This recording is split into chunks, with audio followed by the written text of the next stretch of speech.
Welcome to episode 25 of the World of Screens podcast. On today's show, Pete and I will be reviewing The Black Phone 2, Luca Guadagnino's After the Hunt and Roofman. Plus, we'll be looking at last weekend at the Aussie box office. I'm Nick Labarro, the founder and film editor at worldofscreens.com, joined as always by Peter Gray from the AU Review, Rotten Tomatoes certified critic man, TIFF resident, and what have you done recently?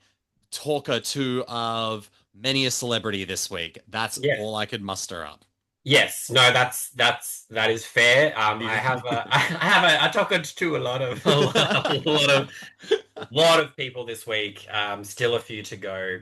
Yeah. So, and Crazy times. as you would have listened to on our last episode, what are we Yes. all wearing the same thing? The black Yeah. shirt gang, yeah. It's been a hectic few days. And it's only getting crazier. And they're getting crazier. And you know what? This time of year is also when things get like really I know. bonkers. We're ramping. All the studios go, well, we want to go on holidays. So here's a Well, million movies for you to we watch. just got a So, junket nomination for a movie coming out in January. January. So that's where we're at the moment. I'm Yeah, trying to get my Halloween shit out, let alone thinking yeah, about a movie coming out in January. yeah. But But love it. that's the life that we live, and we love it. We love it indeed, and we love bringing you this podcast as well. And if you are watching this podcast on YouTube, if you subscribe, if you leave a comment, helps gets us out there on your preferred podcasting platform. Subscribe, download the episodes. It gets us up in your algorithm, which is, I think, what we will say after the last episode. If you go back and Yeah, listen to me that sounds like the most logical thing to do. fumbling and forcing my way into algorithms, worldofscreens.com, head there and subscribe. I'm like, you know what, Nick? Too far. Too far. He's cancelled. He comes back. It's like, Just oh Pete my next God, week. Nick, you can't just force someone's algorithm. I'll put out a post next week. It's like on my iPhone notes being like, I've made an error in judgment of the words that I use on this show about forcing myself into your algorithms. Worldofscreens.com. I'm also going to force my way into your inbox if you subscribe. I'm going to stop that now because you'll be the first to know when we have giveaways, and there is a lot coming up. Regretting You, The Running Man, Chainsaw Man, the movie. We got lots of giveaways coming up there, and you'll get a weekly recap of all our articles at World of Screens on Instagram. All of your support is incredibly helpful. Pete, let's not dilly dally. No, We got a lot to cover today. We got three movies coming out this week, three wide releases. we do. And the first is the return of Derek Cianfrance to the big screen with a little bit of Channing Tatum and Kirsten Dunst sprinkled in there. It is Roofman. We all like going back in time and imagining how things could have gone differently. Like, what if I made different choices? Would I have ended up here? It's been 6 months and still no leads on the whereabouts of the escaped convict known as the Roofman. A charismatic criminal, while on the run from police, hides in the hidden space of a toy store. There, he adopts a new identity and becomes involved with an employee, beginning a relationship as unlikely as it is risky. So this is a crime comedy film starring Channing Tatum as the real-life spree robber Jeffrey Manchester, who hid out in a Toys R Us after escaping prison for robbing 40 McDonald's. And this movie is loosely based on his life. As for mentioned, it was directed by Derek Cianfrance, who did Place Beyond the Pines and Blue Valentine. And the film stars Kirsten Dunst, Ben Mendelsohn, Lakeith Stanfield, Juno Temple, Uzo Aduba, and Peter Dinklage. Huge cast. Huge cast. Everyone's sprinkled out. Like, Channing Tatum's the lead, Kirsten Dunst that co-lead. Everyone else is kind of sprinkled throughout the film, pieces here and there. This is the funniest and most heartfelt film Derek Cianfrance has ever done. And that's not saying much, because if you watch Place Beyond the Pines and Blue Valentine, I think they are legitimate reasons for giving people depression. Great films, but goddamn, they are heartbreakingly sad. But he brings this flair, this very grounded flair, to a very charming story. Which feels weird to say about a guy who went to prison for 45 years for robbing armed robbery of 40 McDonald's, and then hid out in a toy store evading police after escaping prison. But if you're getting Channing to play him, god damn, that's a charismatic guy. It's hard not Yeah. to root for Roofman. Yeah. Yeah, no, this was one that I remember when it was announced. I was like, this is What a wild. First of all, wild premise. how did I like this story? I don't know if it was because Yep. when it happened, I would have.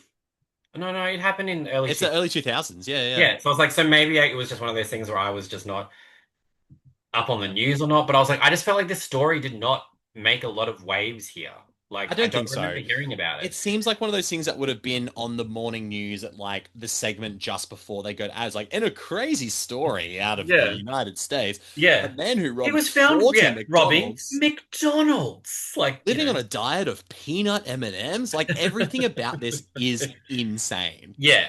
But yeah, I remember when it was announced and I was like, this is crazy. This sounds Yeah. really cool. And then it was like Derek C in France, and you go, okay, Right. interesting choice. And then you're like, Channing Tatum, Kirsten Dunst, and you're like, oh, okay, This that's has a got not some that not heft that to it. Channing Tatum shouldn't work with Derek C in France, because they're like, this is Channing Tatum's, he's worked with Yeah. some incredible actors, and he's definitely like, he's no longer like the, He's not the Magic Mike. yeah. You know what I mean? Yeah, yeah. But it was just like, this is such a wild concoction. This like true story that almost sounds like you've made it up. Totally. Yeah. Channing and Kirsten, I'm like, I'm all for it. Derek Yeah. Cianfrance, let's go. And it was one of the films that I was like at TIFF, I was like, I'm seeing this movie here. Yeah. Like, Yeah. Yeah. I For need sure. to see this.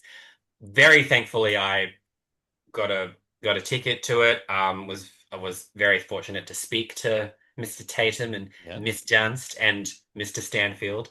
Um, and I came out of this and was like, it's true. It's like, it is so funny. Mhm. It is so heartwarming, but it is also incredibly devastating. Well, And it's funny and it's heartwarming till it's not, and yeah, that's where I feel like the traditional Derek C and Derek friends C, I know yeah, and love it's like comes in. Yeah, yeah, it's like it's weird. It's probably like, yeah, it's probably his most like accessible yeah. Totally. film, Yeah, yeah, but yeah. it's also not Derek C and Friends doing like a Meg, like, it's not like Ben Wheatley all of a sudden doing the Meg The 2. Meg too. No, no, no. This Like still feels very it's much not like his this movie. pivot to something super mainstream. Like, No. yes, it's got mainstream elements because it's got like it's like an underdog story and a And it's like romance it's like a story. grown man running around a Toys R Yeah, Us. Like there is but this weirdly comedic element to it all. Yeah, but yeah. yeah, it is. Once you sort of like, once it starts to pepper in, like, this is a guy who, yeah, he robbed McDonald's, but he only did it because he was like, I want to give my daughter Yeah.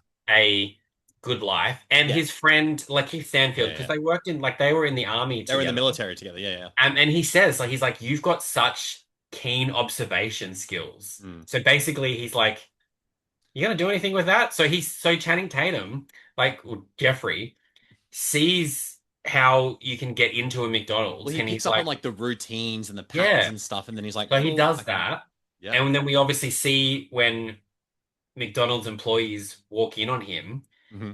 And this is where you're kind of like, oh, I don't really want him to go to prison, because yes, he robbed McDonald's, but he didn't hurt He anybody. was like, put your jackets on. I'm going to put you in the freezer. Freezer. He And gives his then, jacket to yeah, yeah, someone who I doesn't love have that when one. he's like really cold, and Yeah. he's like, for God's sakes, man, like, come He's on, like, give him just his bring jacket. your jacket to work. Yeah. And then when they're interviewed afterwards, they're like, he was really nice. Like, he Yeah. gave me his jacket, and it's like, It's and one of then those things where you look at like, especially something as recent as like One Battle After Another. It's like the revolutionary sort of thing. It's like they're not here to hurt you; they're here to hurt the system, sort of thing. And he's like, yeah, McDonald's have a shitload of cash. He's like, I'm just gonna take that money. It's not right, but it's also like, well, you're not like a fucking murdering rapist, so that's that's I'm more inclined to like you. that's the funny thing. Like, it's just like, you don't want him, like, you kind of just want to be like, give him a slap on the wrist, like, He got 45 um, years, which he got four, I've heard people be like, what the fuck? But I'm like, yeah, he robbed 40. yeah, That's a like, it would lot of be, armed yeah, robbery. like, so you, because you kind of look at it as, if you robbed a McDonald's and someone said you got a year in prison, you'd be like, that checks out. That makes it. You So do it's like, 40 of them so you do 40 of them, you're like, yeah. and then escape from prison. And the Like, then end, you I was go like, back. Yeah, the escaping thing is where you just go, well, now you're definitely going to get like 40 years in prison. And totally. that's what he is. He's in prison. He won't get out until like 26, It's 2030, 2063 Yeah, or something, right? something. Yeah. Um, but Are these eligible for parole in 2036 or something? Yeah, which right. is wild. So, And you know what? I hope that they give it to him because then yeah. he can watch this movie and be like, I'm great.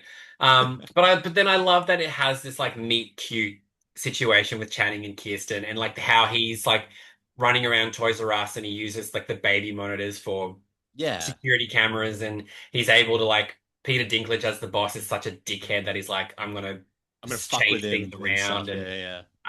and then when he sort of starts to go out there in the world because he really starts to fall for Kirsten Dunst and Mhm. kind of the relationship that he didn't have with his daughter, he sort of sees in In her her kids. daughters. Yeah. And then as much as it's like fun and you're watching them fall in love and you're watching him bond, there's always that thing in the back of your mind of like, you're a You're criminal on the manipulating him run. right now. You're Yeah, lying. You're a you're liar. Yeah. lying. And like it's eventually going to come to a point where you need to tell them the truth or Because he's not you subtle abandon about shit or either. or you abandon them. So either way, you Yeah. don't get a life that you want. And Like because it's he's that's where it's really he's not sad. subtle about it. When everyone asks about like what does he do, he's like, I work for the government, but I can't tell you what I do. And Yeah. immediately you go, hold up a second, Oh, like what's going yeah. on? Channing Tatum is perfect for this role. Oh, again, He has the charisma and the acting chops you need to pull off a character like Jeffrey, for yeah. sure. And And you know, Kirsten, it's probably not going to happen, but I would love him to be in the Chatterfall award there's a season, Golden Globe the Golden coming Globe his nom. way, no way, yeah. He's Same with so, like, Kirsten Dunst, I reckon, because she's yeah. I fantastic think as she's a well. So, good supporting actress contender as for well. sure. I like Channing is one of those actors that, you know, I think obviously when we first saw him in Step Up and She's the Man and things like that, like yes, he and like fighting, Yeah. like yes, Fighting. he was like he has like he had immediate charisma, Totally. but like you wouldn't necessarily say like he's a great actor. And then But I just over he was a bit time of a he he was more of a movie star, right? yeah, and Like, like yeah. over time, like I kind of love that he's really gone for like interesting film projects that like allow him to lean Interesting into just how directors like as well, yeah. naturally charismatic he is, but also strict Yeah. with like I will forever put up my hand and say one of the biggest robbery nominations, possible win of all time is him not getting anything for Foxcatcher. Oh yeah, 100%. Yeah. He's He brilliant in is that. Yeah. he is phenomenal in that film. And that was kind of when I like because around that time he'd done Magic Mike, he'd done 21 Jump Street. Like we knew Yep. that he was kind of like he could lead a movie. He had that Well, yeah. presence.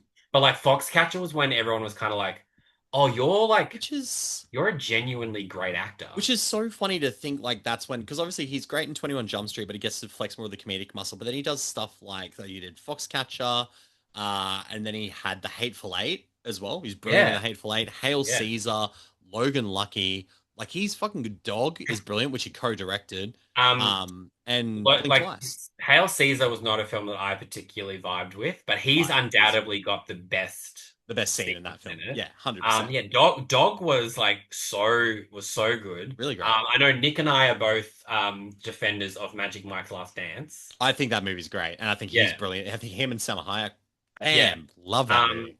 but yeah, like it's sort of the thing where it's like it shouldn't be surprising that we're getting great Channing Tatum performances, but I think you see him in this and you're like, This yeah, is like another level for him. yeah, Yeah, you're really, really good. totally.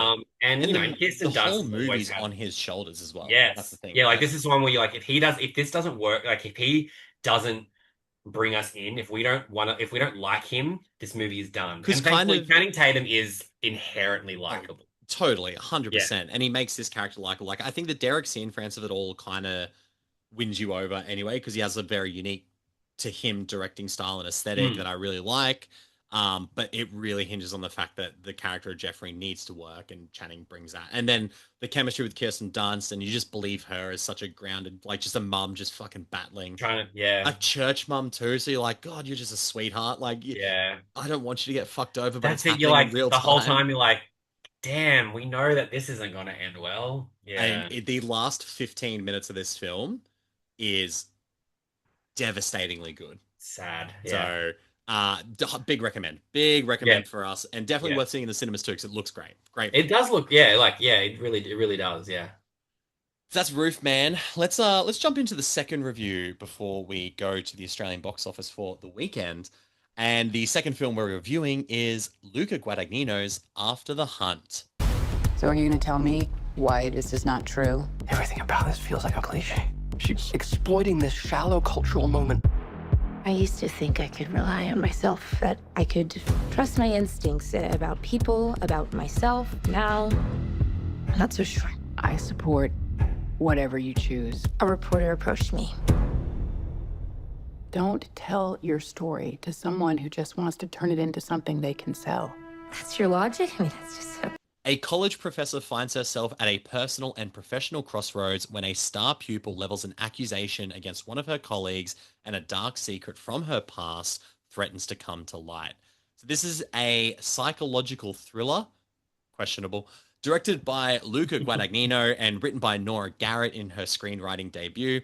It stars Julia Roberts, Iowa Debris, Andrew Garfield, Michael Stuhlbarg, and Chloe Sevigny.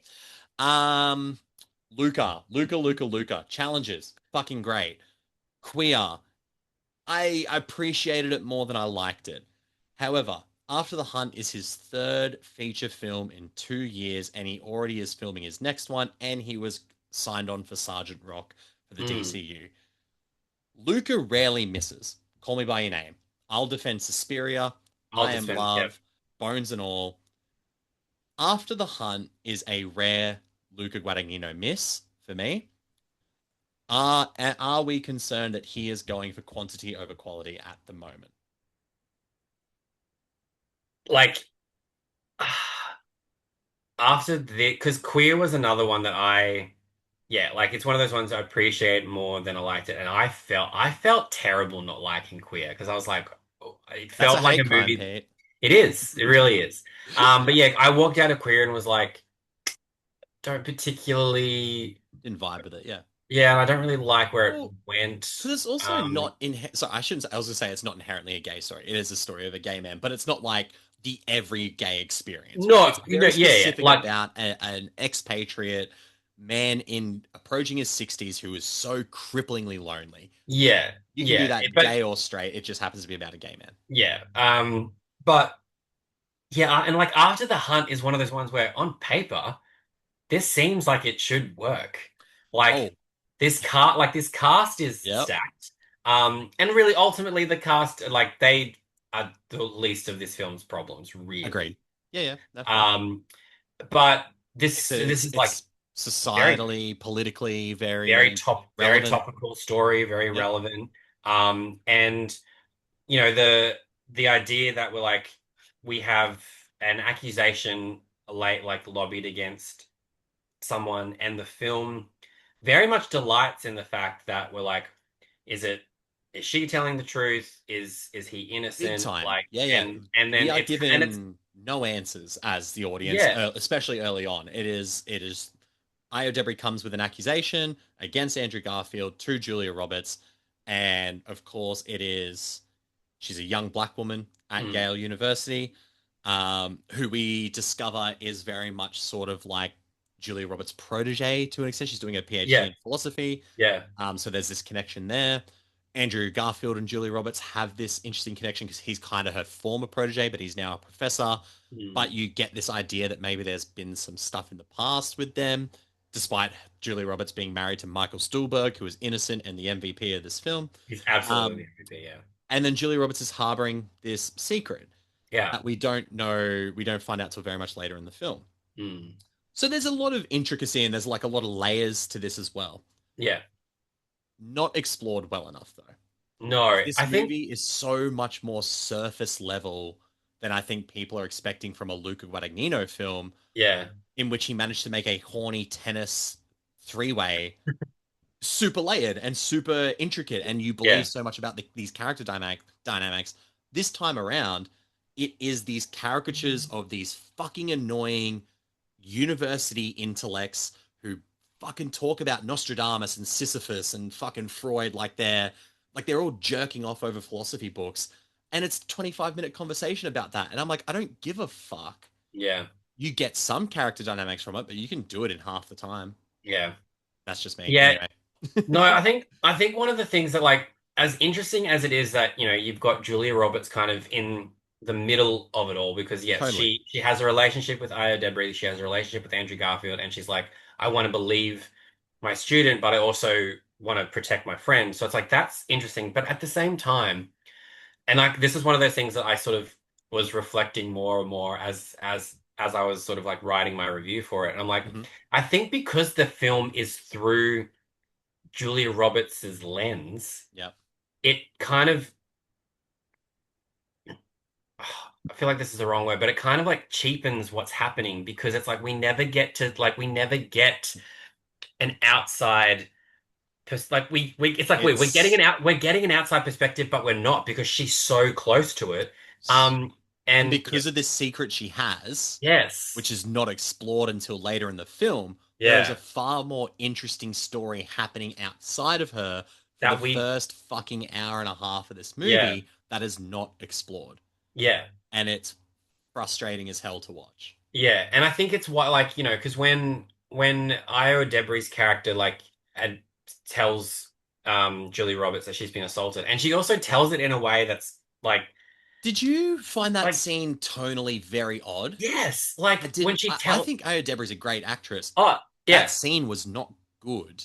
because it's like we see her like kneeling down against the door. She's like, it's like she's covered in water from the rain, and you're like, this feels like it's got to be this sort of moment. And she starts to tell Julie Roberts what happened, and she's never like outright saying it's not like we don't need her to go, he raped me, he No, attacked me, but she doesn't say anything with urgency. no, And Julia Roberts reacts in this really like almost like cold okay, way. And she goes like like, "Why did you tell me?" Which me, and I it's think is like, an and I interesting response. That's But it. And fucking it's like, hell, and I get it's that obviously pulled out. that Yeah. plays into what the secret is. But Yes. regardless, like if someone that you cared for came to you and basically said, Yep. your friend raped Well, me, and she's super like you quick have a to little fucking bit of turn on reaction. Andrew Garfield as well, who like subsequently is fired when the accusation comes out.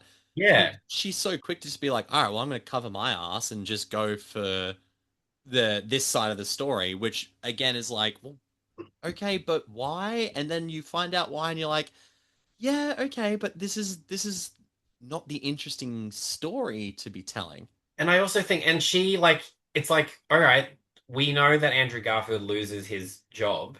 And for a very big chunk of this film, his character He's gone disappears. probably for about a good Um, 45 minutes to an hour in the but movie. Yeah.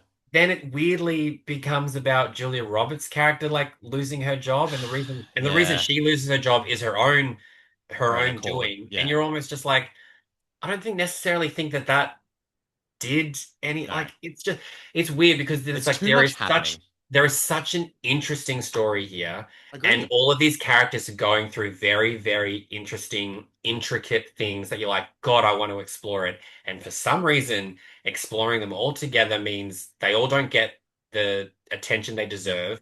And it's like, and it's an important story that is ultimately undone by how self-important it thinks it is. So yeah, this is interesting. We've been talking about this a lot over the last what we saw it 2 nights ago. Two So nights we've been ago, talking about yeah. it a lot, and how Luca Guadagnino has come out and been like, I have made this to feel like, in quotation marks, a movie. Yeah. This is a spoiler for the ending, but it's not. But the literal last line of dialogue in the film is cut. You hear Luca's voice go cut, and it goes to black. And we both looked at each other and went, "What the fuck was that?" Mm. Now we've sort of seen a few interviews and read a little bit about it. Luca was like, I wanted to make this feel like a movie, and like tonally like out of reality, so people would have conversations about the subject matter. There is a line of dialogue in the film that I think sums this up, and it's said by the worst performance in the film, who's the current dean of the college, Oh, and it's bad. terrible performance. And he Yeah. says, they're talking about the fact that he has on display, he has this lovely whiskey, but he goes to the cupboard and pulls out Jameson instead. And he's like, I like this. And Julia Roberts goes, what is that all about? And he's like, for me, these days, it's all about optics, not about the substance. And Yeah. that's exactly how I fucking feel about that film. Yeah. Yeah, it's like, and I think that it's so weird that Luke has been like, I want this to feel like a film. I want this to feel theatric because it will Yeah. start conversation. But I'm like, you've got a story that will start conversation anyway. Because when you have like a queer woman of color accuse a man of sexual assault, Yep. how is that not a conversation starter regardless? In its own And it's right. yeah. Yeah, yeah, And yeah. then I also think the thing about like the him saying cut at the end, and then it was one of those things where during the film, so there's this ticking sound that doesn't really add to anything, No. and it's got a very odd score S- From as from Trent Reznor and Atticus Alex Ross, Ross, Nine who Inch we Nails. know, yeah, who we know can deliver a banging soundtrack. Watch What's Challenges. challenges? Yeah. Um, even watch Tron Ares. But there were so many moments of this weird like piano riff and these weird like wangs of music that like took you out of the seriousness of what was happening. Yeah. And then you're like, but ultimately you kind of look back at it and go, was that entirely intentional? Because you want me to know that I'm watching Watching a a movie. movie. But I'm like, but this story doesn't need to like it's too important of a story Mm. to be framed in this weird like theatrical way. Agreed. So I think it's kind of done itself a disservice by being like, I want it to look performative, and I'm like, well, then you take away all of the This weight, all of the gravity to uh, what is happening on this screen. feels more like the Days of Our Lives than it does Tar, Yeah. so to say, Yes. right? Like Yeah, that, yeah. and that's an issue because then you lose any form of like grounded connection you might have with this film. You Yeah. lose immediately, and Yeah. it's fucking slow, Yeah. and we And suffered through long. 2 hours and 20 minutes 20 of it. And minutes. when you think, and you know what, I thought it actually had the perfect ending, and then it goes does it 5 years later, and I think we both like either eye rolled or sighed because we No, were we like, both kind of were like, yeah, this is like, yeah. this is not the way. Like that was a perfect ending because, Yeah. as Well, previously like a perfect mentioned, ending to a film that you're already like, this is fucking, it was like the 7 out of 10 scene in a 4 out of 10 movie. Yeah. yeah, Um, it's just yeah, and it's a very it tries to be very complex. I think the movie is trying to be smarter than it is. yeah, Um, there's some genuinely good moments, yeah. That's it. Like and that's the there, performances when they're good. yeah, like Stuhlbarg is having a great time. Awesome time. Um, God bless there's him. there's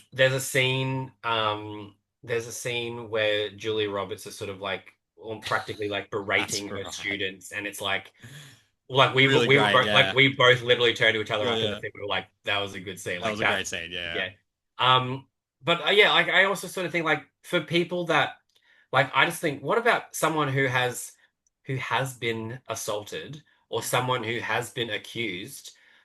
Them watching this film, they'll it's almost just like they go, "What, you make this like it's almost like are you making a mockery of that It doesn't. Yeah. situation?" It doesn't feel sincere or Yeah. authentic. And I'm curious to know how much of that was in the screenplay versus like when Luca became attached as Yeah, well. well, that's the like we have sort of done like research on that. This story did seem like it was something else entirely to begin At with. the start, yeah, yeah, yeah. Yeah, Because I and think it I was imagine, far more focused on the Julia Roberts aspects of it yeah, rather than this like ensemble piece yeah, where she was and at the center. that could potentially be an interesting film if you have her like dealing with her like dealing with her morality and all that sort of stuff. But Mm, yeah, just really oddly a massive misfire from Luca. agreed. Will I continue to watch everything he releases? Of Absolutely. course, One yeah. one bad movie does not a Does bad not discredit. filmography make. There we go. Agreed, Yeah. 100% agreed. But this is probably one where I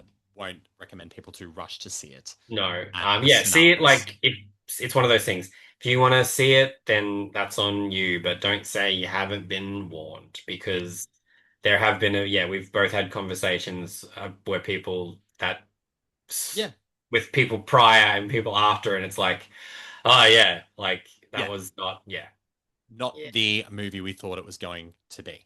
no. But that is Luca Guadagnino's After the Hunt. Uh Obviously with the show being on hiatus for a little bit, it's been a little while since we've done the Hmm. Aussie box office. Let's see where the money is at. I'm after this weekend. Yes. I'm very interested to know about two of the films that we spoke about last week. Okay. I would love to know what their Australian totals are, I guess. But we'll No, see if they are in the top five at all. I don't think they will be, one but of those films is in the top five, which we will talk about very soon because it is closer to the top. Mm. But as always, presented by or supplied by Numero Box Office. Thank you all. Uh, Quick one on 5 and 4, both family films that earned $500,000 each. Gabby's Dollhouse, the movie, and the Australian film Kangaroo. So good to see Kangaroo doing Yeah, there you a little go. bit of cash, Nice. staying in Yeah. there and doing the damn thing. So Yeah. that is number 5 and number 4. Number 3, after 3 weeks, number 3, $1 million. One battle after another Wow, there for we a go. total of $6 million.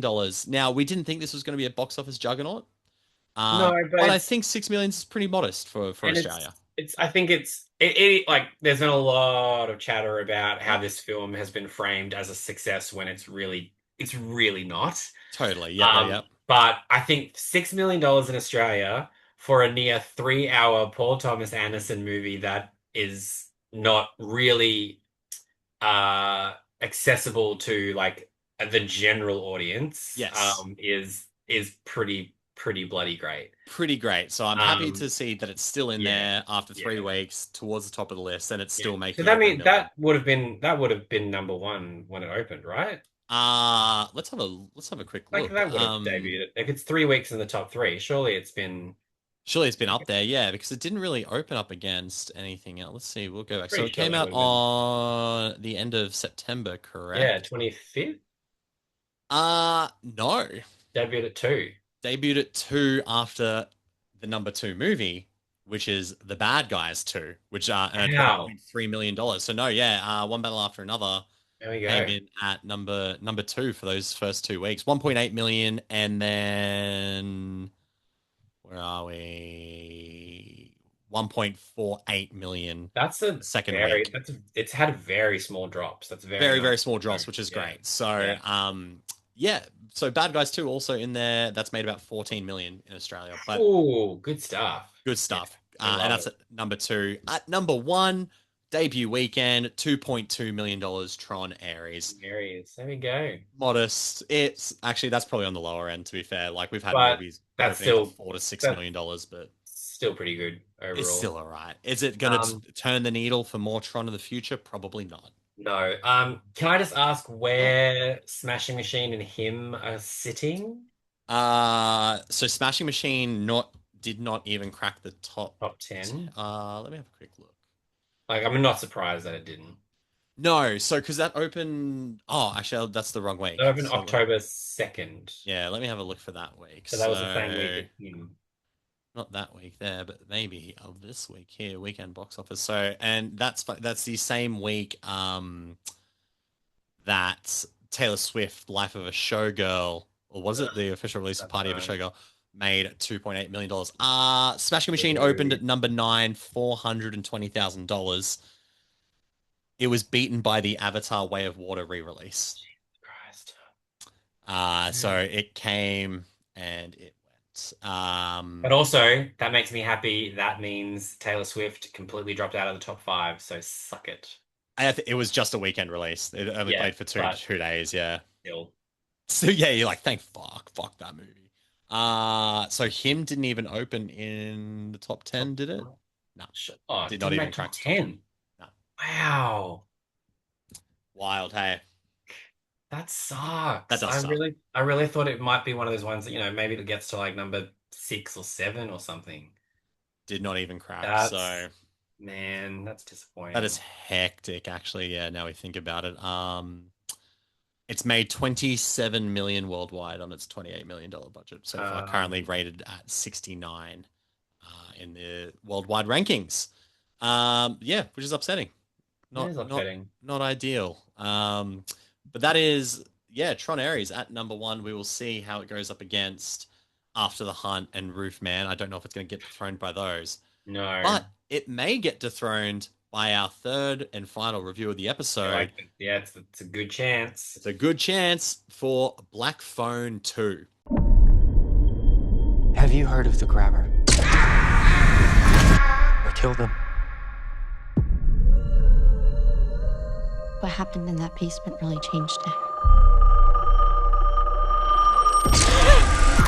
Finn, I had a bad dream. It was about missing kids. It was just a dream. About a real place. A youth camp. We have to go there. As Finn, now 17, struggles with life after his captivity, his sister begins receiving calls in her dreams from the Black Phone and seeing disturbing visions of 3 boys being stalked at a winter camp known as Alpine Lake. So this is a supernatural horror film. It's a sequel to the 2021 film The Black Phone. Scott Derrickson returns in the director's chair as well as the co-writer with C. Robert Cargill, and it is produced by Jason Blum from Blumhouse. The film stars Ethan Hawke, Mason Thames, Madeline McGraw, and Jeremy Davis reprising their roles, with Demian Bashir joining the cast. Black Phone is great. I think it's a really fun modern horror film. Not like one of the best of the last decade, but it's still really entertaining, really effective horror film. I think we love Scott Derrickson on this show. We've interviewed him for both films. Yeah. Both Black Phone films. However, when a sequel was announced to this, because spoiler alert for the first film, Ethan Hawke's The Grabber is killed, we kind of went, why? Yeah. Why and how? Yeah.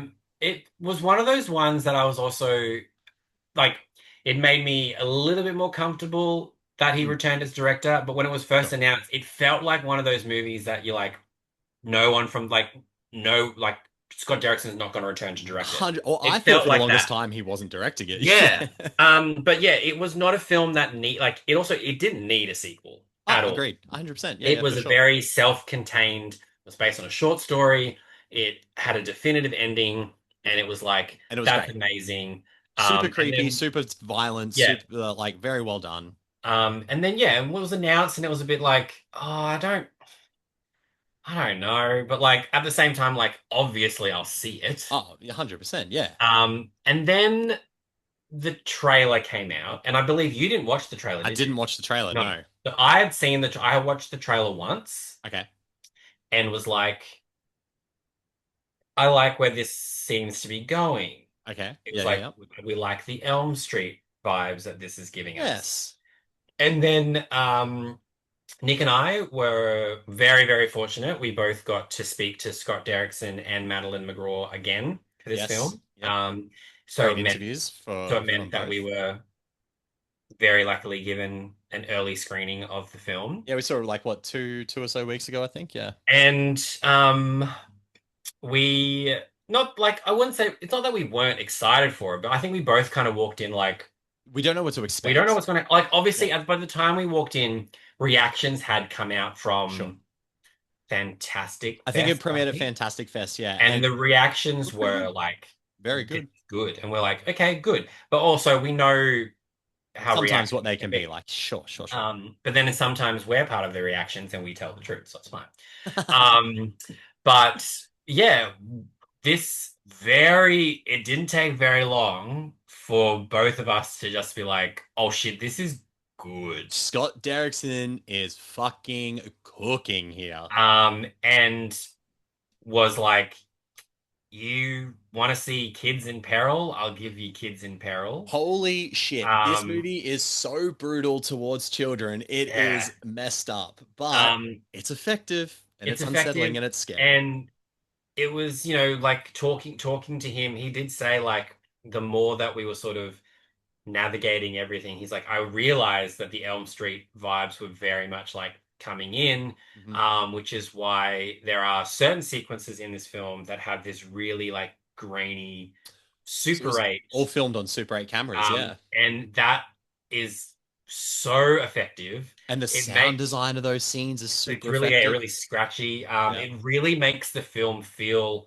like this 1980s horror film. Totally, yeah. And these are all scenes that are happening in Gwen's dreamscapes. Yeah, so it works well for splitting up the narrative of knowing when you're in a dream and in when reality you're as not.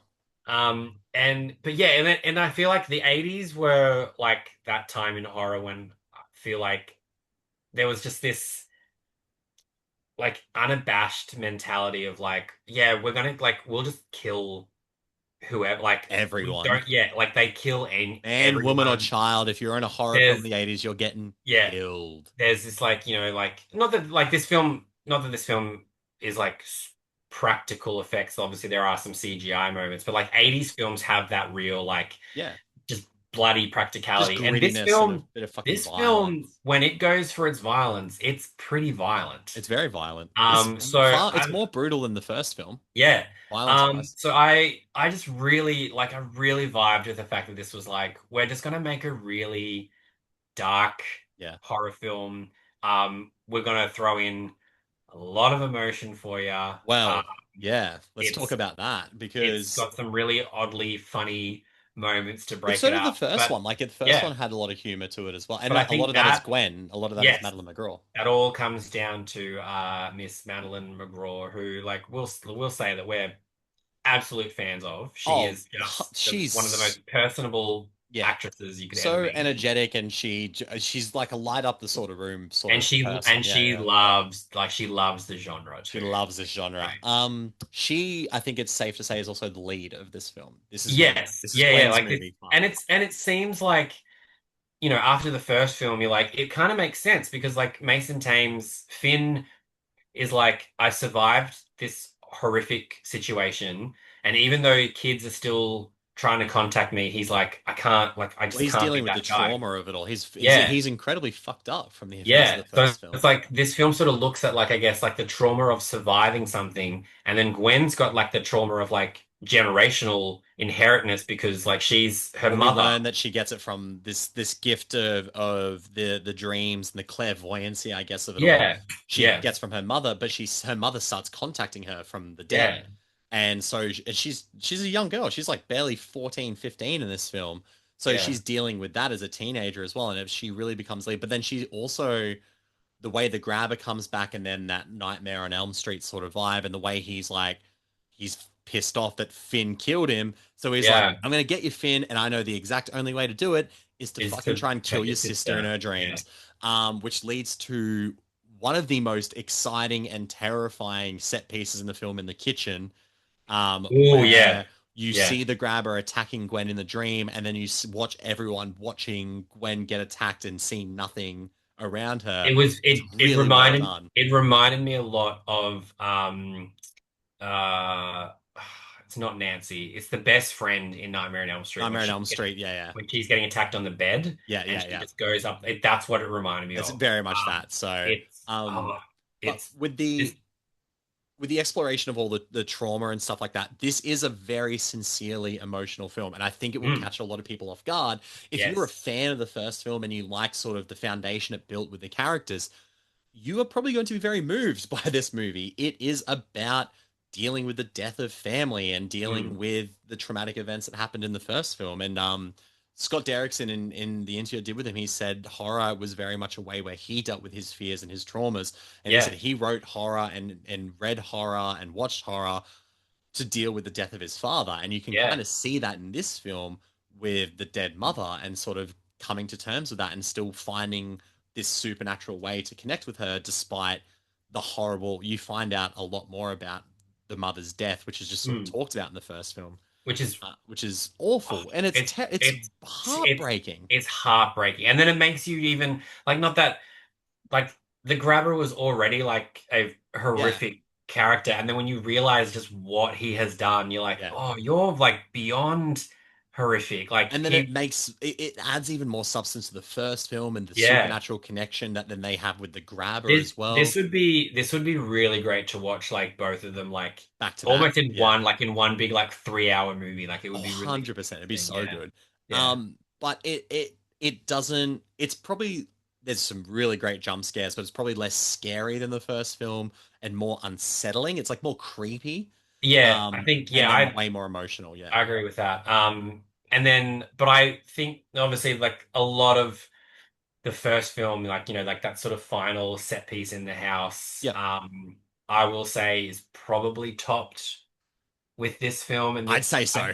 the Yeah, ice. yeah. We'll just say it's like an The ice ice, the lake. ice lake, the iced over lake is so fucking tense. And then the Really well way that done. yeah, the way that it plays They into it. made ice skating terrifying. Yeah. And then if you want to sort of go, well, if the grabber can survive dying in the first film, like, is there any like What is the stakes in potential this of it? film? And you're like, don't worry. Uh, They'll make you fucking terrified. and Don't they'll you make you worry. realize that the grabber is It's quite probably more definitively. evil from the grave than he is Yeah. as a human being. Um, I think as well Scott Derrickson as a director, like I love his directing style and I love his use of Super 8 cameras. We've seen it in the mm, first film, we saw it in Sinister. Like he loves that sort of thing. I think this is technically his best film. mm. There is a one there's a it's a one shot, but it's more of just a long take in which Finn's on the phone and the three apparitions, the Oh, boys he's talking to, are yeah, getting yeah, yeah. closer and closer. And that scene is outstanding. It's Mm, so well done. So on a technical level, this is phenomenal. Like this is such a well shot horror film. And this yeah, new setting, it's this claustrophobic, snowed in church camp that just like there's no escape. So you are claustrophobic from the minute they get there. yeah. It's just so good. It's just yeah, it's just a really nice. It's just one of those reminders of just like how intricate and how nuanced horror can Can be. Like be totally. horror is sort of no longer just like, oh, it's just people dying. It's like there's the amount of things that you can say and do and like yeah, like process through Yeah, yeah. horror Totally. is insane. And this is yeah, one of those very rare occurrences of like this sequel is possibly better. I'm happy to stand on the soapbox. I think it's better than the first, Yeah, but the first is I'm the great. same. That's the thing. I like loved the first film. Yeah. And then But yeah, I during loved this this is one. yeah, this is great. So I think if you liked the first one, I'd be shocked if you didn't find anything with this. I Like this, agree. yeah. And I think sit with it for a bit. Like just know it's not necessarily going to be like it's not the fastest paced of films, whatever. Mm, Like it doesn't have some of the urgency the first one had, but it's a far more purposeful, character driven story that doesn't lose the scares, it doesn't lose the emotion, it doesn't lose the comedy.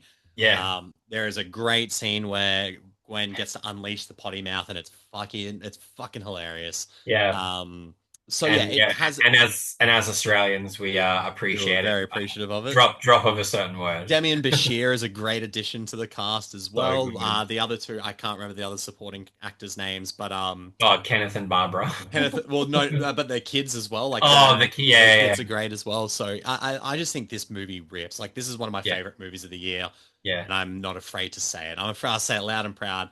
This will be in my top 10 of the year. I'm pretty sure. Nice. I'm a Yeah, big fan of the Black Phone too. So big recommends for that film there. yeah. And that brings us to the end of episode 25 of the World of Screens podcast. Thanks again for jumping on, Pete. Where can people find you on the internet? If they were going to like, I want more Peter Gray, where are they going to find you? Well, if you want more of me and you want to, what do you want to do? Like get inside my Oh, sorry. algorithm, Force everything. yourself into the Force algorithm. myself Yes, right yes, into, yes.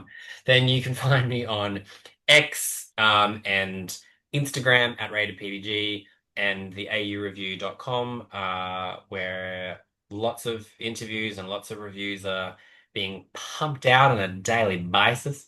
Yes, they are. And I need to get back into Letterbox because Oh, I need to update mine. It's been a little while. it's been a while. I haven't done it since like pre-TIFF. Oh shit, So you need to there's a schedule lot of out like an stuff. hour of letterbox time. Yeah, but like that was when like my phone got stolen and I just haven't anyway. Shit But happens. Like shit it's yeah, yeah. happens. Either Unfortunately, way, letterbox goes down the priority list. but also yes, it also doesn't stop me from logging all the films in my phone just to know what I've watched. That's So so true. So but yes, that's where you can find me. Where can they that's right. find you, Nicholas Larbaro? Go to World of Screens on Instagram or go to Nixflixfix on Instagram. Go to worldofscreens.com. You'll find everything there.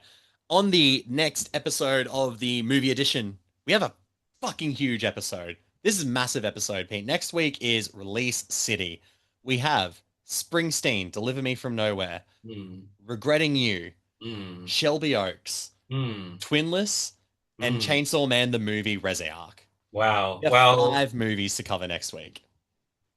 at least I've seen one and a bit of Yeah, I was those. gonna say I've seen one of those and I've seen watching one and I've seen a 4 of them bit of next week. another. Yeah. So a Um, lot. There's a big, big, big episode coming next week. wow. So yeah, Thursday, Friday is going to be a few trips to the I cinema. think so. I Yeah. think so. So get some sleep in before then. Eat your Weet-Bix that day for us and the listener. And we will see you on the next episode of the Water Screens podcast. Yeah, I'll come back now.